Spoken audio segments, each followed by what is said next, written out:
സ്ഥിരീകരിക്കാൻ കഴിയുന്ന മരണം എന്ന് പറയുന്നത് 265 പക്ഷേ അതിനപ്പുറം നേരത്തെ നമ്മൾ സൂചിപ്പിച്ചതുപോലെ അന്താരാഷ്ട്ര മാധ്യമ ഏജൻസിയായ റോയിറ്റേഴ്സ് അടക്കം ഇത്തരത്തിൽ 294 മരണം വരെ റിപ്പോർട്ട് ചെയ്യുന്ന ഒരു സാഹചര്യമുണ്ട്.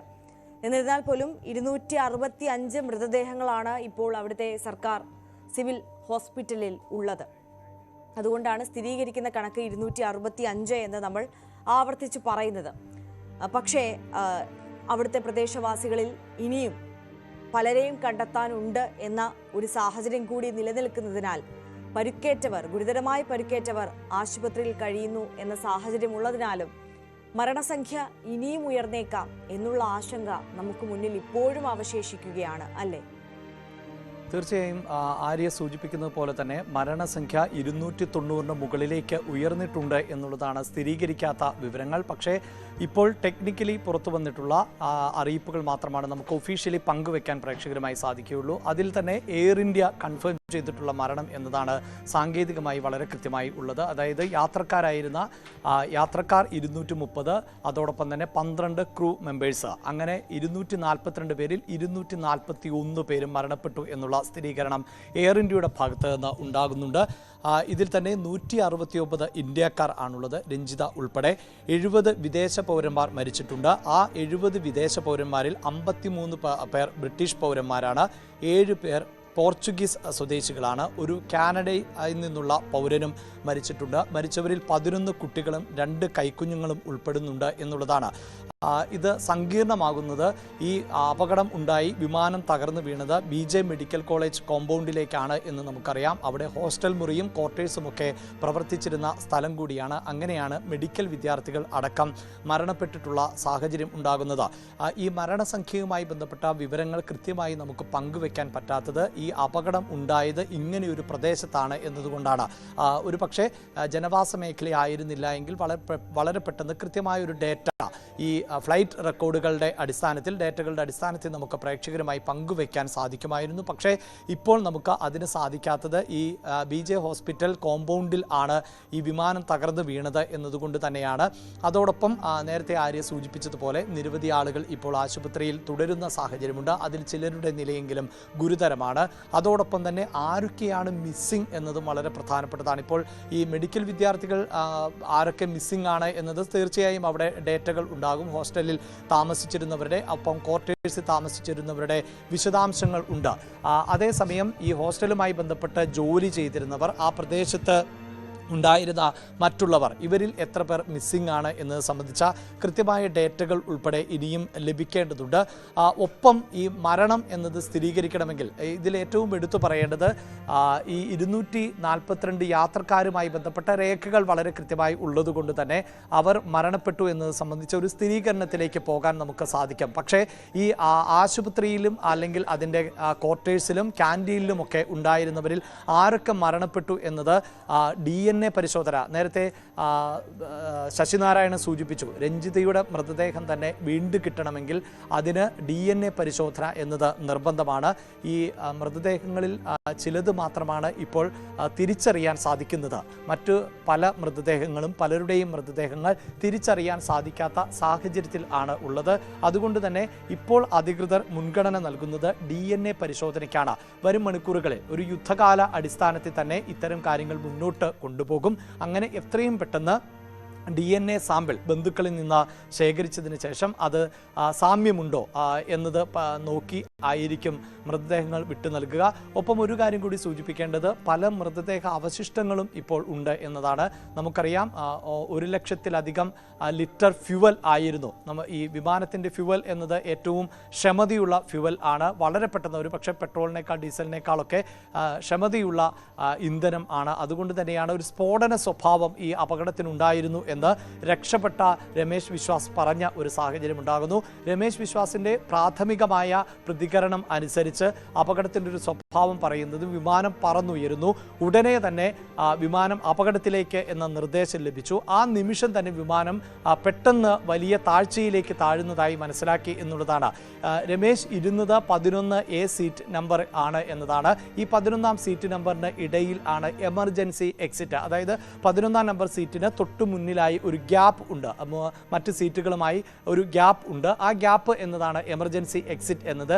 അതുകൊണ്ട് തന്നെയാണ് വിൻഡോ സൈഡിൽ ഇരുന്ന രമേശിന് വളരെ പെട്ടെന്ന് പുറത്തേക്ക് ചാടാൻ സാധിച്ചത്. രമേശ് പറയുന്നത് ആ സമയത്ത് താൻ ഒന്നും ആലോചിച്ചില്ല, വളരെ പെട്ടെന്ന് സീറ്റ് ബെൽറ്റ് അഴിച്ചു, അതിനുശേഷം എക്സിറ്റിലൂടെ പുറത്തേക്ക് ചാടി. ഈ പുറത്തേക്ക് ചാടുമ്പോൾ തന്നെ ഇത് എത്രത്തോളം ഉയരത്തിലാണ് താൻ എന്നത് രമേശിന് അറിയില്ലായിരുന്നു എന്നുള്ളതാണ്. ഒരു പക്ഷേ വലിയ ഉയരത്തിൽ നിന്നാണ് താൻ ചാടുന്നത്, പക്ഷെ കുടുംബത്തെക്കുറിച്ച് മാത്രമാണ് ആ സമയത്ത് മനസ്സിലേക്ക് വന്നത്. ഇതൊക്കെ 1-2 നിമിഷം കൊണ്ട് സംഭവിക്കുന്ന ഒരു കാര്യമാണ്. അതുകൊണ്ട് തന്നെ ഇതൊന്ന് തിരിച്ചു പിടിക്കാൻ രമേശിനും കുറച്ച് സമയം എടുക്കും.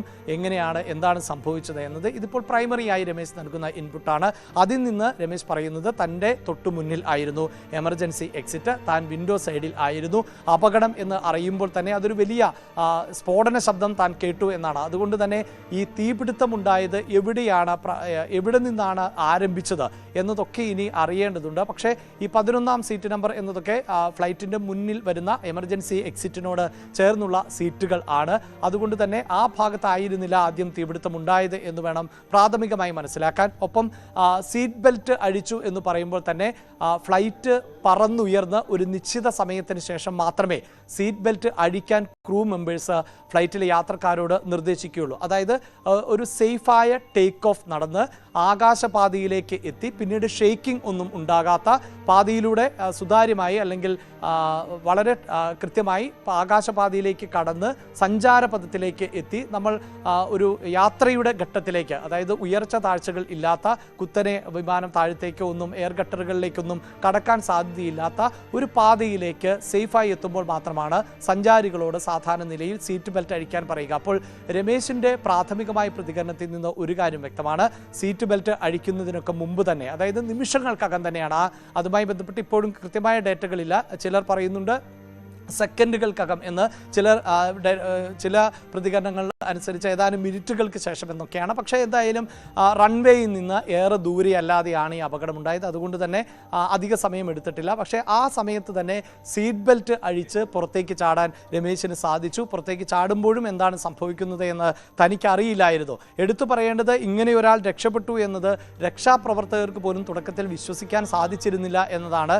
മാത്രമല്ല ഈ വിമാനം ഒരു കെട്ടിടത്തിൻ്റെ മുകളിലേക്ക് പതിച്ചത്. അതുകൊണ്ട് തന്നെ ആയിരിക്കാം ഒരു പക്ഷേ ഈ രമേശ് പുറത്തേക്ക് ചാടിയ സമയവും ഒപ്പം ഈ വിമാനം കെട്ടിടത്തിലേക്ക് പതിക്കുന്ന ഒരു സമയവും ഏതാണ്ട് തുല്യമായിരുന്നിരിക്കാം, ഒരേ സമയത്തായിരുന്നിരിക്കാം. അല്ല എങ്കിൽ നമുക്ക് ഉറപ്പിച്ചു പറയാൻ സാധിക്കും ഇത്രയും പരിക്കുകളല്ല രമേശിന് സാധിക്കുക. ഉയരത്തിൽ നിന്ന് ഒരു സാധാരണ 5-6 മീറ്റർ ഉയരത്തിൽ നിന്ന് ഒരു വ്യക്തി താഴേക്ക് ചാടിയാൽ പോലും ഉണ്ടാകുന്ന പരിക്കുകൾ നമുക്കറിയാം. അപ്പോൾ രമേശിന് അങ്ങനെയൊരു സമയത്തിൽ ചാടാൻ പറ്റിയതായിരിക്കണം ഒരു പക്ഷേ രമേശ് ഈ തരത്തിൽ വലിയ പരിക്കുകൾ ഇല്ലാതെ രക്ഷപ്പെട്ടത്. എന്തായാലും രമേശ് ജീവനോടെ ഇരിക്കുന്നു എന്നതുകൊണ്ട് തന്നെ അപകടത്തിൻ്റെ സ്വഭാവം സംബന്ധിച്ച വിവരങ്ങൾ കൂടുതലായി ശേഖരിക്കാൻ സാധിക്കും. ഇനി മറ്റൊരു പ്രതിസന്ധി എന്നത് പലരുടെയും മൃതദേഹങ്ങൾ കത്തിക്കരിഞ്ഞ നിലയിൽ ആണ്. ഈ കത്തിക്കരിഞ്ഞ മൃതദേഹങ്ങൾ ഉണ്ടാകാം. ചില ദുഃഖകരമാണ് നമ്മൾ പ്രേക്ഷകരുമായി പങ്കുവെക്കുന്നത് എങ്കിൽ പോലും യാഥാർത്ഥ്യങ്ങളെ നമുക്ക് മറച്ചുവെക്കാൻ സാധിക്കില്ല. പല മൃതദേഹ അവശിഷ്ടങ്ങളും ചിന്നിച്ചിതറിയ നിലയിൽ ഒക്കെ ആയിരിക്കും. പക്ഷേ നമുക്കറിയാം ഒരു ദുരന്തം ഉണ്ടാകുമ്പോൾ, അപകടമുണ്ടാകുമ്പോൾ ഒരു ശരീര അവശിഷ്ടമെങ്കിലും ലഭിച്ചാൽ അത് DNA പരിശോധനയിലൂടെ തിരിച്ചറിഞ്ഞ് ആ ശരീരാവശിഷ്ടം അടക്കം ബന്ധുക്കൾക്ക് വൈകാരികമായ യാത്രയെപ്പൊക്കെ നൽകാൻ ആഗ്രഹിക്കുന്നവർ ഉണ്ടാകും. ചടങ്ങുകൾ പല വിശ്വാസത്തിൽ ഉള്ള ആളുകൾ ഉണ്ടാകും. ഈ യാത്ര തിരിച്ചവരിൽ പലരും ദൈവവിശ്വാസികൾ, ഈശ്വരവിശ്വാസികളൊക്കെ ആയിരിക്കാം. അവർ പല ജാതിയിലും മതത്തിലുമൊക്കെ പെട്ടവരായിരിക്കാം. അതുകൊണ്ട് അന്ത്യകർമ്മങ്ങൾ നിർവഹിക്കുന്നതിന് ശരീരഭാഗങ്ങൾ വിട്ടു നൽകാൻ സാധിക്കുന്നുവെങ്കിൽ തീർച്ചയായും അങ്ങനെ വിട്ടു നൽകും. അവിടെ ഉണ്ടാകുന്ന ഒരു ബുദ്ധിമുട്ട് എന്നത് ഈ പല ശരീരഭാഗങ്ങൾ ലഭിക്കുമ്പോൾ ആ ഓരോ ശരീരഭാഗവും ആരുടേത്, അത് ഒരേ DNA സാമ്പിളിലേക്ക്, അത് പല ഭാഗങ്ങളായി ലഭിക്കുന്ന ശരീരഭാഗങ്ങൾ DNA പരിശോധനയിലൂടെ ഇതാരുടേത് എന്ന് സ്ഥിരീകരിച്ചുകൊണ്ട് ഒരുമിച്ച് മാത്രമേ ആ മൃതദേഹാവശിഷ്ടങ്ങൾ ഒരു വീട്ടിലേക്ക് അയക്കാൻ സാധിക്കുകയുള്ളൂ. നമ്മൾ മലയാളികളേറെ ദുഃഖത്തോടെ രഞ്ജിതയുടെ മൃതദേഹം വരുന്നതിന് വേണ്ടി കാത്തിരിക്കുന്നു. ആ കുടുംബത്തിൻ്റെ ദുഃഖത്തോടൊപ്പം നമ്മളെല്ലാവരും പങ്കുചേരുമ്പോഴും ആ യാഥാർത്ഥ്യത്തെ നമുക്ക് മറച്ചുവെക്കാൻ സാധിക്കില്ല. രഞ്ജിതയുടെ മൃതദേഹവും DNA പരിശോധന പരിശോധനയിലൂടെ മാത്രമേ തിരിച്ചറിയാൻ സാധിക്കുകയുള്ളൂ. ഇതിൽ മറ്റൊരു വെല്ലുവിളി എന്നത് ഈ വിമാനാപകടത്തിൽ മരിച്ച അല്ലെങ്കിൽ വിമാനത്തിൽ യാത്ര ചെയ്തിരുന്നവരുടെ മാത്രം മൃതദേഹമല്ല തിരിച്ചറിയേണ്ടത്. അതോടൊപ്പം തന്നെ അവിടെ മെഡിക്കൽ വിദ്യാർത്ഥികൾ ആയിരുന്നവർ, അവിടെ മറ്റ് ജീവനക്കാർ ഉണ്ടായിരുന്നുവെങ്കിൽ, അതല്ല എങ്കിൽ വേറെ ആരെങ്കിലും, നമുക്ക് ഒരു അപകടം ഉണ്ടാകുമ്പോൾ ഏത് സാധ്യതയും തള്ളിക്കളയാൻ സാധിക്കില്ല. കാരണം ഇതൊരു റെസ്ട്രിക്റ്റഡ് ഏരിയ ഒന്നുമല്ല എന്നാണ് നമുക്ക് മനസ്സിലാക്കാൻ സാധിച്ചിട്ട്. ഒരു പക്ഷേ ഏതെങ്കിലും ഒരു വിദ്യാർത്ഥിയുടെ സുഹൃത്ത് പോലും ആ സമയത്ത് അവിടെ ഉണ്ടായിരുന്നോ, ഏതെങ്കിലും ഒരു സുഹൃത്തിനെ കാണാൻ മറ്റൊരു സുഹൃത്ത് അവിടെ വന്നിരുന്നോ, ഇതൊന്നും നമുക്ക് ഈ ഘട്ടത്തിൽ പറയാൻ സാധിക്കില്ല. അപ്പോൾ മരണസംഖ്യ 290 മുകളിലേക്ക് പോകുമ്പോൾ ഈ മരിച്ചവർ ആര് എന്നത് സംബന്ധിച്ച ഡേറ്റയൊക്കെ ശേഖരിച്ചു വരണമെങ്കിൽ കുറച്ചുകൂടി സമയമെടുക്കും. അപ്പോൾ മാത്രമേ മരണത്തെ സംബന്ധിച്ച് ഒരു ഫൈനൽ കൗണ്ടിലേക്ക് ഒരു കൃത്യമായ സ്ഥിരീകരണം ഇത്ര പേർ ആണ് ഈ അപകടത്തിൽപ്പെട്ടത് എന്ന് പറയാൻ സാധിക്കുകയുള്ളൂ. അവിടെ ജീവനക്കാർ ആയിട്ടുള്ളവർ ഉണ്ട്. ഈ ജീവനക്കാരോടൊപ്പം അവരുടെ മക്കളോ അങ്ങനെ ആരെങ്കിലും ഒക്കെ കൂടി ഉണ്ടായിരുന്നോ, ഇതൊന്നും നമുക്ക് ഈ ഘട്ടത്തിൽ പറയാൻ സാധിക്കില്ല. ഇപ്പോഴും തെരച്ചിൽ തുടർന്നുകൊണ്ടിരിക്കുന്ന ഒരു സാഹചര്യമാണ്. മാത്രമല്ല, മൃതദേഹങ്ങൾ ഇനിയും തിരിച്ചറിയാനുണ്ട്, കാണാതായവർ ഉണ്ട് എന്നുള്ളതാണ് അവരുടെയൊക്കെ ബന്ധുക്കൾ പറയുന്നത്. അപ്പോൾ അവിടെ പരിശോധനകൾ പുരോഗമിച്ചുകൊണ്ടിരിക്കുകയാണ്. 265 മൃതദേഹങ്ങളാണ് ഇപ്പോൾ സിവിൽ ആശുപത്രിയിലുള്ളത്. അതിനപ്പുറം മരണസംഖ്യ ഉയർന്നേക്കാം എന്നതാണ് നമുക്ക് മുന്നിലുള്ള ആശങ്ക. 294 പേർ ഇതിനോടകം കൊല്ലപ്പെട്ടു, 24 പ്രദേശവാസികൾ തന്നെ കൊല്ലപ്പെട്ടു എന്ന തരത്തിലുള്ള സ്ഥിരീകരിക്കാത്ത റിപ്പോർട്ടുകളൊക്കെയും ഈ ഘട്ടത്തിലും നമ്മുടെ മുന്നിൽ ഉണ്ട് എന്നുള്ളതാണ്. മടങ്ങിയെത്താം.